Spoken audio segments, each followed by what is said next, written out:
What's up, witches? Oh my god. Thank Goddess it's Friday, am I right? So before I jump back into my daily work-life grind, I really wanted to take an opportunity to film another quick Friday with Freya intuitive tarot practice video because I might have done like one or two personal readings since I filmed and posted the last video, but I really have not been keeping up on my tarot game the way that I would have liked to so far this year. I'm working on setting boundaries with myself between work versus life. But the struggle is real. It's Friday. It's Freya / Friggs Day. And so, yeah. Let's do a quick video. I think for this one, we'll go ahead and use the Tarot of the Golden Wheel. And then, as usual, I might pull from one or two cards from one of my Oracle decks toward the end as well. So, let's see.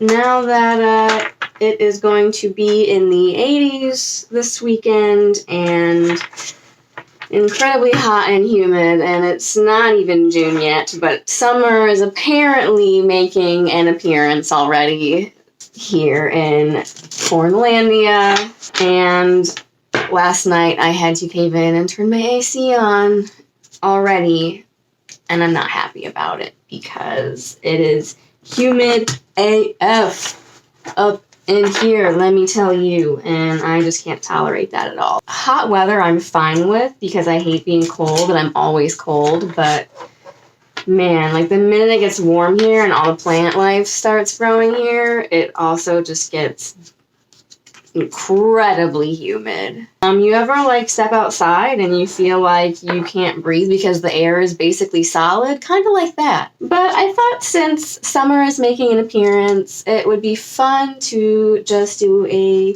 tarot card reading, an intuitive communal reading for heading into summer, heading into the end of May and beginning of June, beginning of the summer months, and see just what summer has in store for us. So let's see, Freya, what do you have for us for this summer?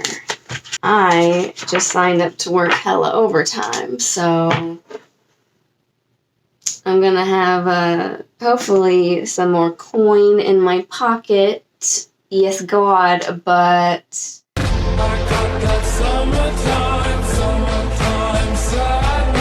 anyway, hopefully it will not just be nothing but work, but also many adventures and fun times. But let's see. Let's pull the cards, and then I think I will go ahead and flip the camera around so that you can see what I pull up here.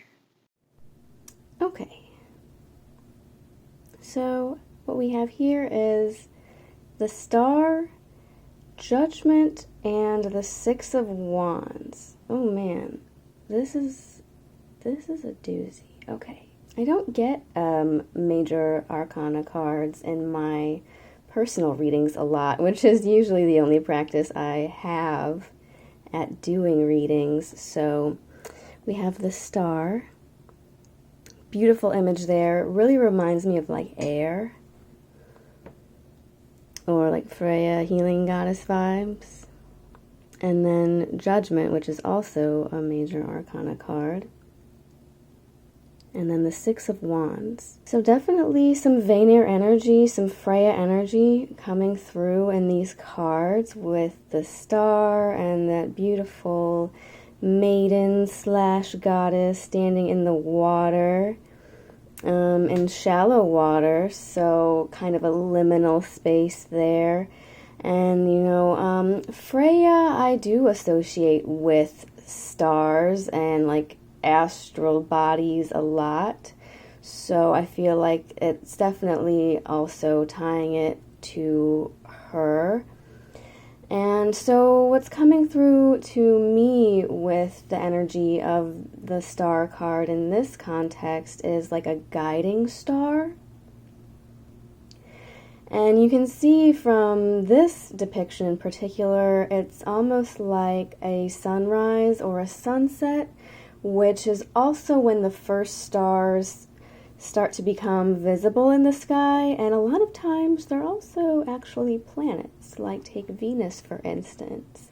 It was often called like the day star or like the morning star because it was so visible and visible next to the sun when it was rising or setting. And Venus is also, I think, a very much an aspect of Freya, that like that Aphrodite, that love goddess. And so I think going into summer, her energy is definitely increasing, becoming stronger as the days and the sunlight is growing stronger. What I'm getting from the message I'm getting from that is just to like not to lose sight of your goals, your guiding star, your guiding principle, and your dreams.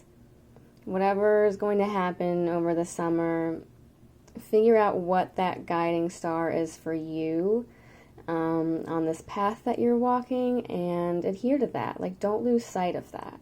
Because next to it we have Judgment, and this also is like very Freya Valkyrie energy to me because of the wings, and it's very much like a depiction of a swan maiden that you see in a lot of different folklore.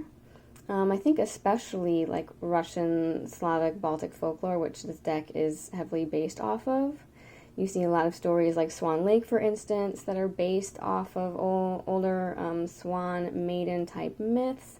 The Valkyries are often depicted in stories as swan maidens or maidens who wear swan cloaks, much like Freya and her falcon cloak. And the Valkyries, much like this maiden here, sit in judgment. They decide who's going to live and die on the battlefield. Freya has first pick, actually even over Odin, over the valiant slain, over who's going to go live with her in her afterlife hall of Folkvanger, and then the other half get to go live with Odin in Valhalla.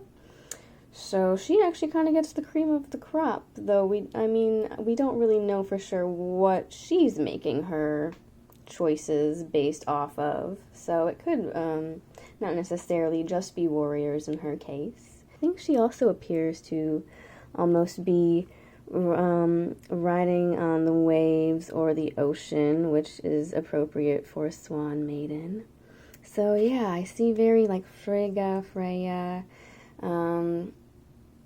Valkyrie from this card, and Judgment I think not only means like, final judgment as in like that afterlife type of judgment, but using your own judgment. So once you find your guiding star, your guiding light, whatever dreams, hopes, ambitions, guiding principles you want to embody more or journey toward more in the coming months, let that be your guide. And I guess going into that, let your conscience be your guide. And use your own judgment, your own discernment. That's something that I'm really struggling to overcome and that Freya is really helping me with personally. Don't be afraid to just take a step back, to be more cautious in whatever it is that you are approaching or whatever new endeavors you might want to be getting into. Like, don't just throw yourself in head first, because I am definitely very often guilty of that, especially when I do get excited or passionate about things or start a new project, etc., etc. Just maintain that perspective. Maintain your judgment. Use your discernment and decide for sure and certain what things or endeavors you're going to exert that energy toward. What are you going to put yourself toward? And going into that, we have the Six of Wands, Now the wands are this suit tied to fire, which also embodies the aspects of creativity, passion, also very much Freya type energy. You know, she's the goddess of love, and I think that also ties to not only passion but compassion and creativity and things like that. So what we have here with the Six of Wands, there's a man on a field. It almost looks like there's smoke rising up from a battlefield behind him, and he's holding a banner on his rearing horse.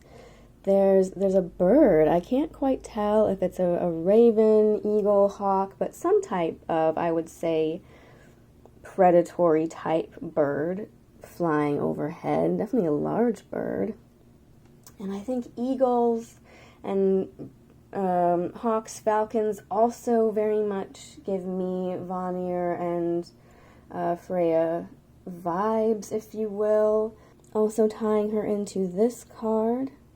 And I think the Vanir can also be gods that inspire creativity as a form of passion in us. It's said that Freya especially appreciates like love poems. So I think art and poetry are also gifts of and for the Vanir. But what we have here is this knight almost on a rearing horse.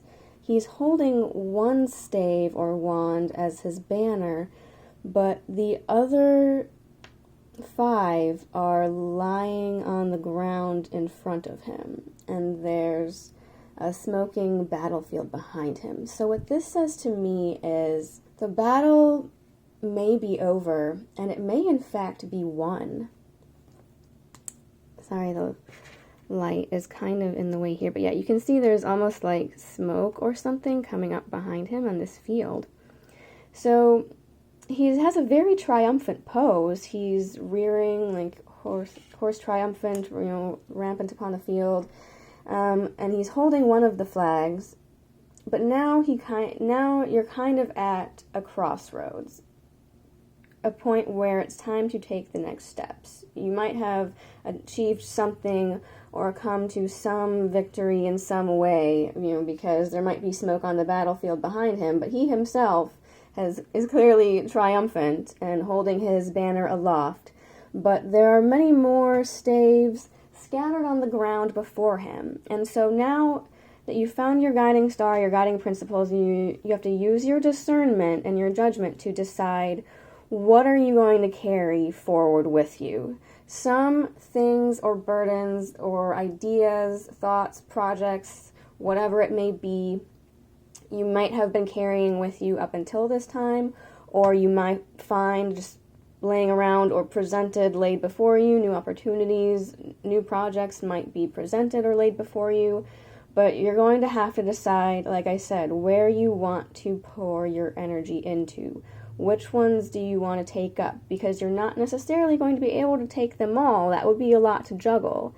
And I am also, with the whole boundaries thing, like working on not trying to take on too much at once and overextend myself. So don't fall into that, feeling like you have to do too much at once because you're excited or feeling this, creative energy. Don't take on too much. You're going to have to use your discernment and decide where you really want to apply yourself and your focus and your energy.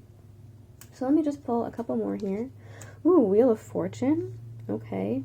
Another very powerful card, and with this definitely I think tied to goddess energy. This one is much more evocative of the Norns, the weavers of fate, the spinners of the threads of fate. And so you can see here we have 2 different aspects here, a light happy one and more of a gloomy sorrowful one, which definitely I think also ties into the Norns.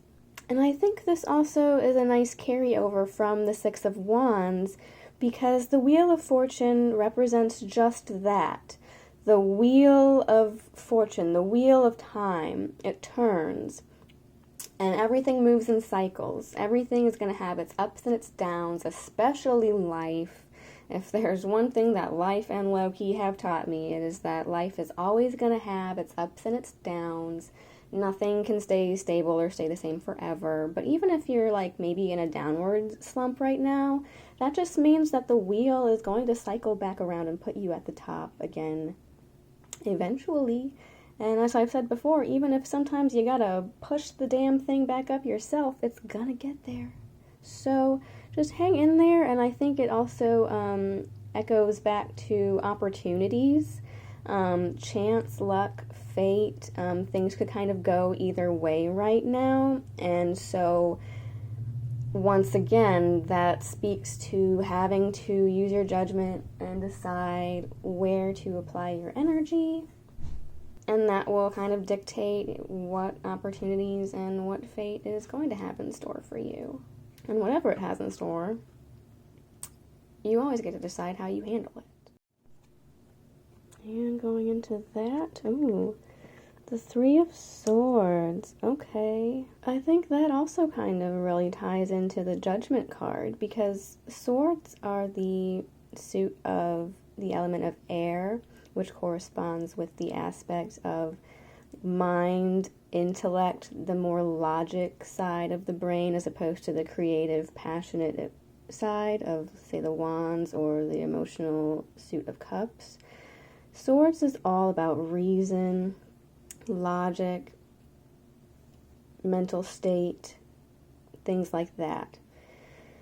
And so this is a very poignant looking image. She's standing in this like dry, cracked, open plain. There's storm clouds, cloudy sky behind her.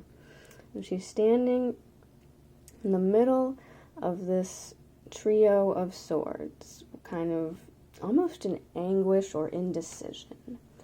And this, I think, is a nice segue along with the other cards in this context to mean, yeah, once you decide where you want to apply your energy, what projects or opportunities, etc., you want to take up and carry forward, you can't be in this state. You can't hesitate, because you might at times feel like you've taken up too much, or you don't know where to turn or apply yourself. So you might kind of just feel stuck or in a place of stagnation, stalemate, trapped. You don't know where to go.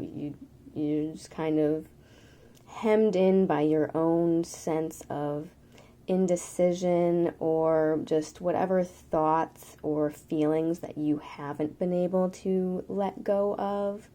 I know for me, I am definitely plagued by intrusive thoughts very often as someone with anxiety. And when everything is cyclical, it often can sometimes feel like we're going nowhere, or that we don't know what actions to take, or what's going to take us out of a place that we maybe don't want to be anymore. Which leads us into the Knight of Swords. Okay, yeah, interesting. So we have the Three of Swords, and this kind of sense of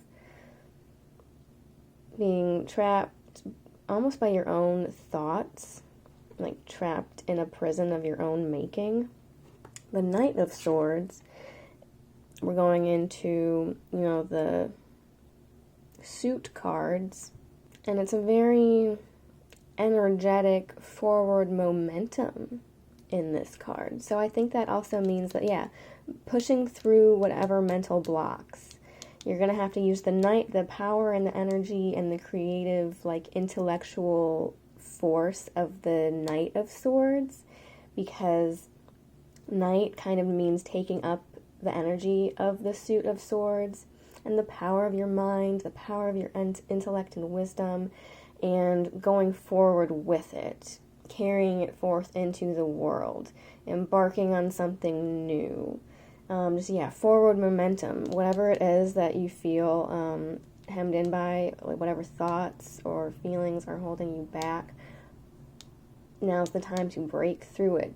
Decide where you want to push forward and apply that energy. Apply your mind, apply your will, and break on through to the other side. And let's do one last round. Chariot. I guess, I've been trying to, I don't normally read reversals because I'm still a noob like that. And also, I think it's a little bit more of a holistic approach to reading tarot. But to get some more specificity, I guess, out of the last 3 cards, let's go with leaving them the way they come up. Okay, so we have the Chariot reversed, the Emperor reversed, 2 more Major Arcana cards, and then the Ace of Wheels. So the Chariot Major Arcana card is normally, as you can see, just that, a chariot, which to me, especially in this deck with this imagery, not only could mean, like Sol or Mani, who much like the sun and moon gods of Greek mythology drive their chariots to pull the sun and moon across the sky. This is also very evocative of Freya to me, because Frey and the Vanir are very tied to the chariot for some reason. I'm not sure exactly why. Maybe it's because of the one account we have where, like, the totem or image of Freyr would be put into the back of a wain or wagon. With it being reversed, it can often mean a loss of, like I said, a loss of that sense of self-control, or stagnation, failed plans, conflictions, or delays in travels. So there may be some obstacles. You may be feeling conflicted, stagnant, or just not sure where to take things. And then next to that, we also have the Emperor reversed, another Major Arcana card, which to me is very evocative of Odin, although as you can see in his case, he has more of a falcon there. But just with the beard and the sitting on the throne, reminds me more of Odin than, say, Njord or Vanir in this specific case, especially because being the Emperor is very much tied in with like a heavenly father, God the Father, or in our case, the All-Father. And so it's definitely heavily masculine Aesir energy, power, authority. Maybe it could specifically represent a male authority figure, and those types of energies. But it being reversed can also mean a lack of those qualities, either in yourself or someone else, or perhaps just in a general sense in the world right now. It just might seem like there is no one like that to turn to. There is kind of no authoritative consensus reality, it seems like at times right now in the world. Or maybe it just symbolizes immaturity, a lack of judgment, a lack of that higher perspective that comes with being that more elderly, wise emperor figure. So, feeling conflicted, feeling of two minds about things, you might just feel pulled in many directions right now, and that could lead to poor judgment or poor decisions. So definitely keep the judgment card in mind in the coming months, because if you manage to do that and figure out what you want to pick up and carry forward, you end up with the Ace of Wheels, which also, very, I think, Vanir fiction is what I'm getting from this card as well. And just as where we had the Wheel of Fortune here, with the Ace of Wheels or Pentacles or Pentagrams, everything's kind of coming full circle. And with the Bull that we have here, it could mean Taurus, but also I think I say Vanir because they're often tied with the Fehu rune, which means cattle or wealth, and that's very apropos with this card, because The suit of wheels or pentacles or pentagrams is tied with the element of earth, and therefore with all earthly matters, whether it be money, jobs, finances, what your state of being is in the world right now. Material things, material happiness, and just opportunities, health, wealth, happiness, all of those good things. And so I think there might be some conflict, there might be a sense of stagnation maybe going through the beginning of summer, and kind of feeling stagnant, feeling maybe trapped by your own thoughts or own indecisions, or bad decisions in some case, if it's the Emperor reversed. If you stay focused on your guiding star, use your judgment, decide, what opportunities and things you do want to pick up and carry forward going with you, all comes full circle. Opportunities, the Ace of Wheels. Okay. I don't even know how much of all of this I even managed to get on camera at this point, since I just film on my phone, and of course, the storage capacity is full, as always. I was saying that the Ace of Wheels here, to wrap up the tarot portion of today's reading, indicates that everything is going to come back full circle, even if the Wheel of Fortune has kind of brought you back down into a downward slump, or you're feeling stagnant, or you're not sure where to go, or what decisions to make. Use your judgment, decide what projects or where you want to apply your energy and focus, and everything will be all right. Looks like. Ace of Wheels definitely means, health, wealth, happiness, fulfillment. Should be a fun summer, and a good summer by the end of it, when all is said and done. So on that note, since we feel in the Freya and Vanir vibes today, let me just bust out my Fairy Forest deck, which I also haven't had much time to play around with. And as you can see, I have kind of trimmed the cards down a little bit because they were very large. They had another black border going around the edge, and I haven't rounded the corners off yet, but being the Fairy Forest deck, it definitely speaks to me of Alfheim and light elves and all of those types of things that the Vanir are also connected to. Definitely, like I said, I still need to round off the corners, but it's so much easier to shuffle even just taking off that little millimeter or two. Pull one or two of these and see. Oh, haha! This was on the very bottom of the deck, and I shuffled and it came back up anyway. So even though we're going into summer and heading toward midsummer, we have the Yule Singer, which represents rebirth, feasting, and joy, which I think are still very much summertime things. Midsummer is definitely, the summer solstice is a big holiday for the majority of pagans, regardless of what branch of the tree you are practicing on. And so even though this is the Yule Singer, I think this is definitely speaking to a rebirth of energy, a regrowth, much as all of the plants are coming back to life and regrowing and whatnot.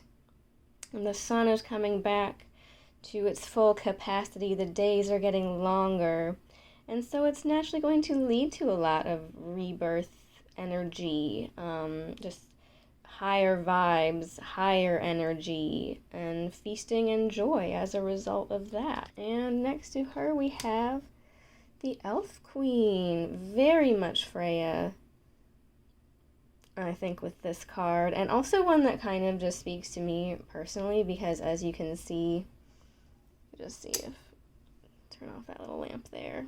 The Elf Queen keywords are introverted, burden, responsibility. I think it very much speaks as a whole to what we were talking about with the Chariot card and being of two minds about things, and especially what I said about for me, personally right now, working on finding that work-life balance and deciding what things you want to take up and take with you, what opportunities are presented to you do you want to like fucks with. Because on the one hand, yeah, you can be the Yule singer and be a part of things, part of the rebirth, part of the feasting, take part in the joy and all the things that life has to offer and pursue those opportunities. But the Elf Queen is kind of just, yeah, introverted. She might take on too many burdens or problems of the world or of others. She might take on too much of a sense of responsibility. So you need to, like I said, use your judgment and don't get trapped by those thoughts or by taking on more than you can or biting off more than you can chew, so to speak. Don't be that person. As much as I love Freya and yeah, want it like and love the artwork of this card and kind of that stillness, that Isa energy embodied by this card, don't fall into that trap, which is a mental trap that I fall into a lot, of taking on more than I need to, or yeah, just exerting myself too far or exerting myself in the wrong areas or for the wrong things or the wrong goals. So keep in mind what you want your guiding star to be, what projects, opportunities, passions, what do you want to pursue, what is holding you back, keeping you trapped or stagnant, what do you have like maybe unresolved or of two minds or conflicting minds about. Now is the time to kind of just take up what you really want to in life and pursue it.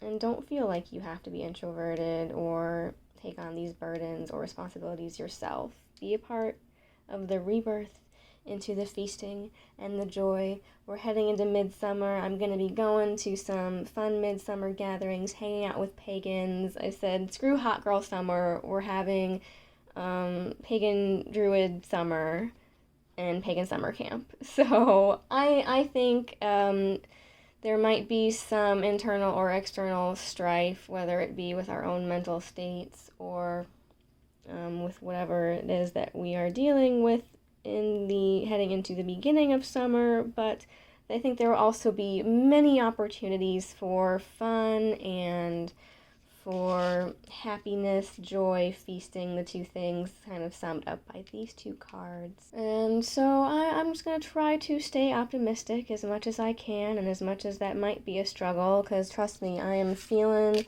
the energy of this card hardcore at times, especially with, yeah, having to maintain that work-life balance is really hard at times, especially in the modern world as a modern day pagan, and especially as sadly, like, as much as summertime also means things are reopening and like getting back outdoors, for me it also means return back to normal, as in return back to work. Just maintain the balance, use your judgment, figure out what you want to apply yourself toward, use that creative passion and that creative energy and creative victory to push forward and harness those opportunities, harness that creativity, apply yourself toward what you really want toward the next couple months, and I think you will see results. So that about does it. That's about all my brain can churn out for you as far as those cards are concerned. Like I said, I'm still pretty new to interpreting tarot cards without a guidebook to go off of, so that's why I call this just kind of intuitive tarot practice. But just some things to keep in mind as we head into the summer months, and I hope that it was helpful and or at least fun for you to watch. So until next time, stay classy, pagan.